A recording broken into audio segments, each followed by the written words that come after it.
Hey guys, tonight we begin with something very relatable. Sleep, or more accurately, how medieval people slept. Which turns out to be far weirder than most of us could imagine. So before you get comfortable, take a moment to like the video and subscribe, but only if you genuinely enjoy what I do here. And let me know in the comments where you're tuning in from and what time it is for you. It's always fascinating to see who's joining us from around the world. Now, dim the lights. Maybe turn on a fan for that soft background hum. And let's ease into tonight's journey together. Before electricity, TikTok, and sleep hygiene influences, medieval people approached nighttime with a schedule that would baffle the modern melatonin enthusiast. It was called segmented sleep, a natural two-part sleep cycle, split neatly in half like a stale medieval biscuit. The routine was simple. After sundown, most people turned in early, drifting off into what was known as first sleep. Then, after about 4 hours, they'd wake up deliberately and spend the next hour or two doing what can only be described as medieval midnight multitasking. This wasn't considered insomnia. It was just how sleep worked. The watch period between the two sleeps was seen as practical, useful, and occasionally alarmingly social. People used this time to pray, read religious texts, tend fires, or check their livestock because nothing ruins your ram cycle like wondering if your goat is still in the yard. And yes, this was also considered the ideal time for intimacy. Medieval physicians and marriage manuals noted that the body was well rested and calm of mind during this period, which sounds like a polite way of saying too tired to argue. So, if you ever thought you were romantic for waking up early to make your partner coffee, just know your ancestors were setting the bar very differently. The second sleep would follow this interlude, lasting until sunrise. Everyone from monks to farmers participated in this nightly rhythm. Even literary figures like Chaucer casually mentioned it. Which means that, yes, even in medieval literature, people were writing about not sleeping properly. Oddly enough, modern science has suggested that segmented sleep might actually be more natural for humans. The two-sleep cycle aligns with how our circadian rhythms work in the absence of artificial light. So, the next time you find yourself wide awake at 2 a.m., don't panic. Just whisper, "Ah, yes, the watch has begun," and go tend a symbolic fireplace. It wasn't until the industrial era with factories, gas lamps, and the growing fear of unproductivity that humans began to enforce the idea of 8 uninterrupted hours, as though sleep were a timed sport. In the medieval world, waking up in the middle of the night wasn't failure. It was the schedule, and everyone was on it whether they liked it or not.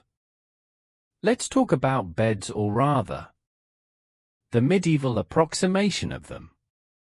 In today's world, we obsess over thread counts, memory foam, cooling gels, and whether a mattress is cloud-like. In medieval Europe, a bed was often just a pile of stuff that used to be alive, now flattened under the weight of poor sleep and unspoken regrets. The typical peasant bed consisted of a straw mattress known as a pallet. This was literally straw or hay stuffed into a sack of rough fabric if they had the luxury of a sack. If not, it was just straw on the floor, possibly damp, possibly already claimed by a cat. These pallets were not comfortable, but they were better than nothing, which was the alternative. Straw was cheap, plentiful, and good at insulating against the cold.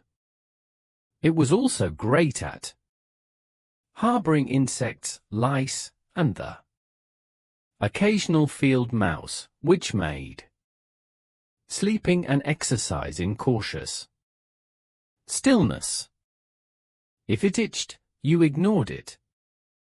If it bit, you just shifted slightly and hoped for the best.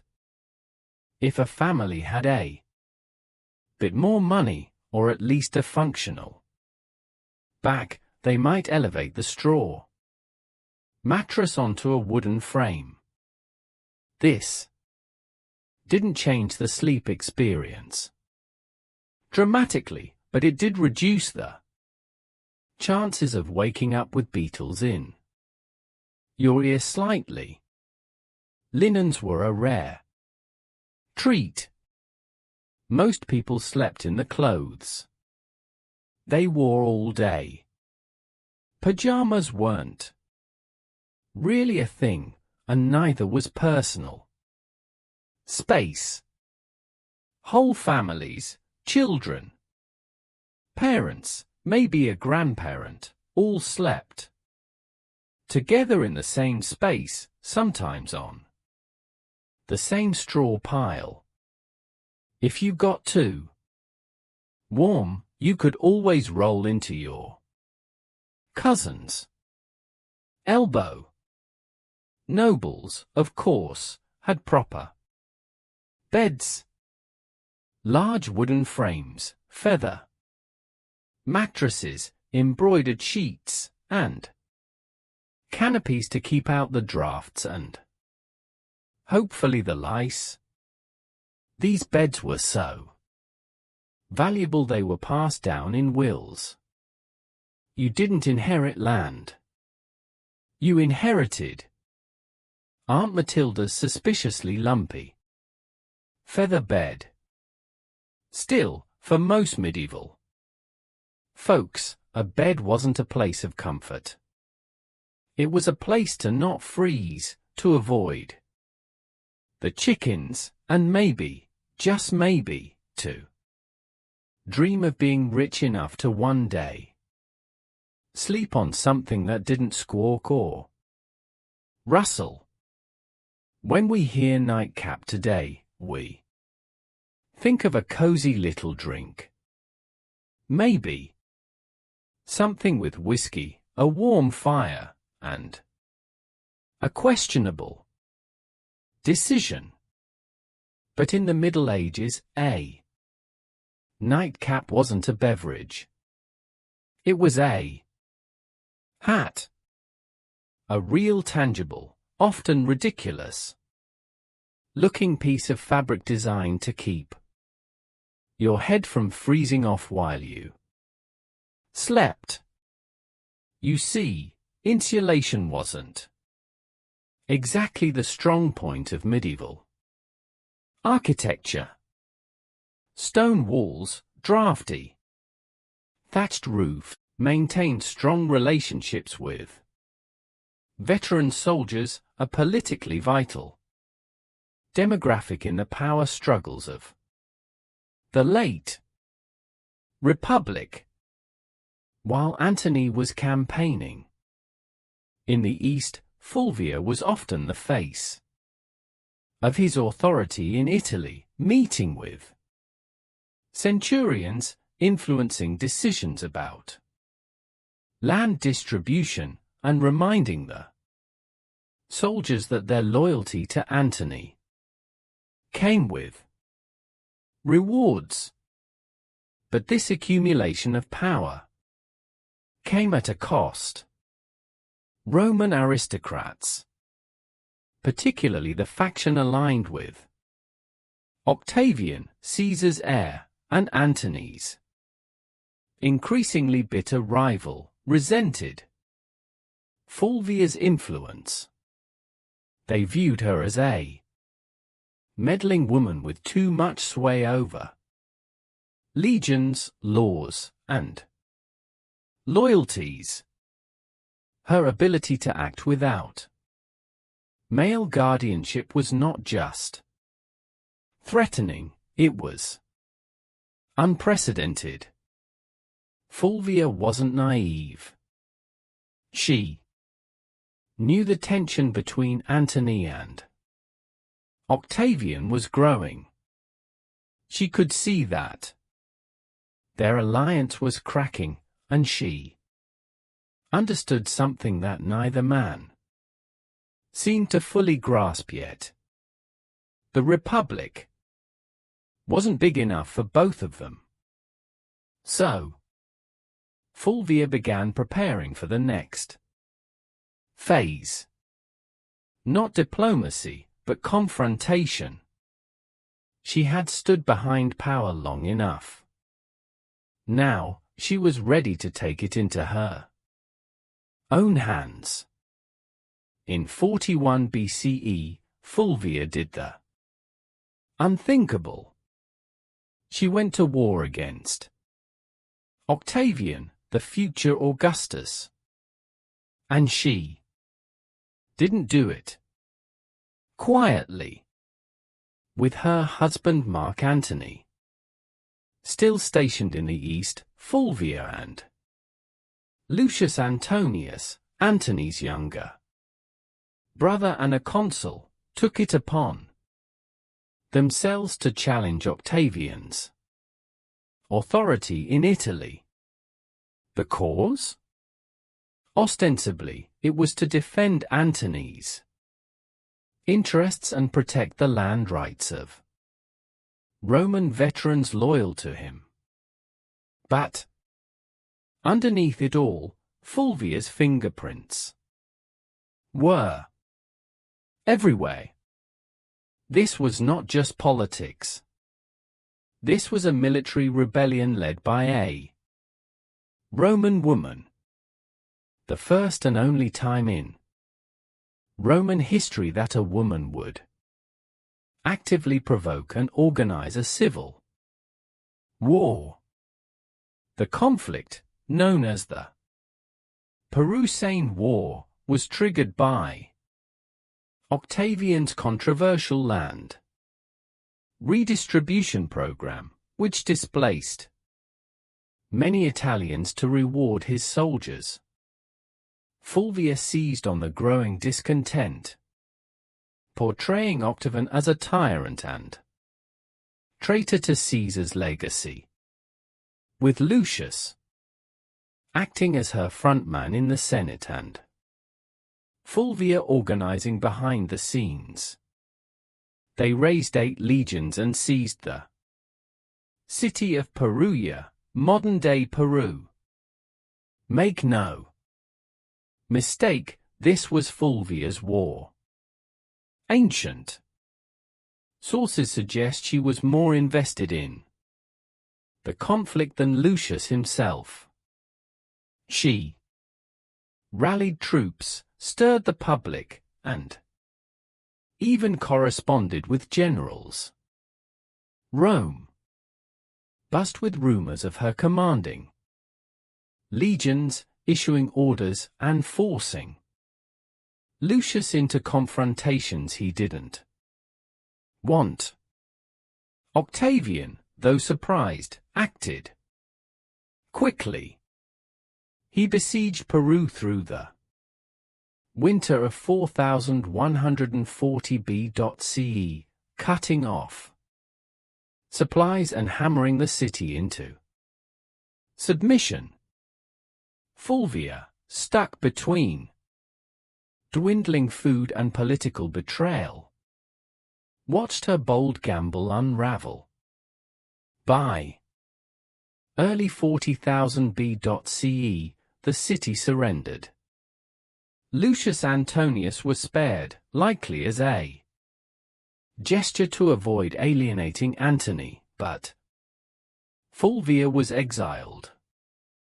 The woman who had once commanded riots, marriages, armies, and public opinion was now deemed too dangerous for Roman soil.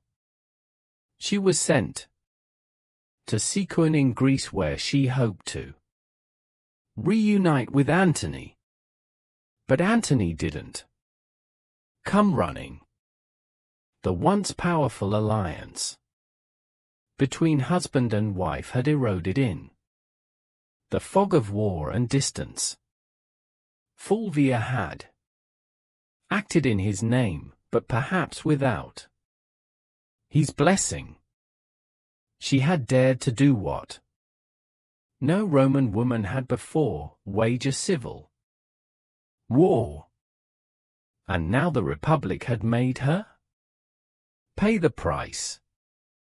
Banished from Rome, Fulvia landed in Sicyon, a city in Greece that had become a kind of diplomatic purgatory for failed power players. She had gone to war, not for personal gain, but in her husband's name. She believed she was defending Mark Annonis' interests, his honor, and perhaps their shared vision of Rome. But what awaited her in exile wasn't a hero's welcome. It was silence. Fulvia had risked everything: her status, her alliances, her life. And yet Antony did not immediately rush to meet her. In fact, by the time Fulvia arrived in Greece, Antony was already entangled with Cleopatra in Egypt. Whether their romantic relationship had begun or was merely brewing, the symbolism was crushing.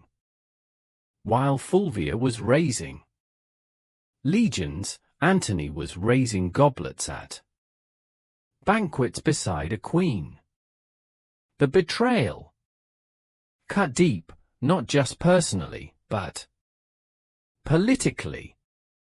Fulvia had fought a war to protect Antony's power in Italy, and in response, he let her hang out to dry.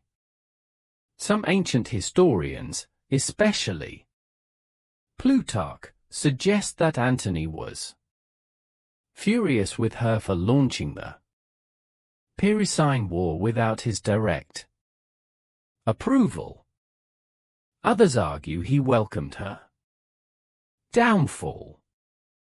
It cleared the way for a marriage alliance with Octavian, something Fulvia would have never tolerated. Still, Fulvia wasn't entirely without supporters. Some of Antony's troops, fiercely loyal to her, urged reconciliation. But her health had begun to fail. After enduring siege, exile, and betrayal, Fulvia died in Sicyon in 40 BCE, possibly from illness, stress, or heartbreak, or all three. She was around 43 years old. Her death provided Antony with a clean political exit. He met with Octavian shortly afterward and agreed to marry Octavian's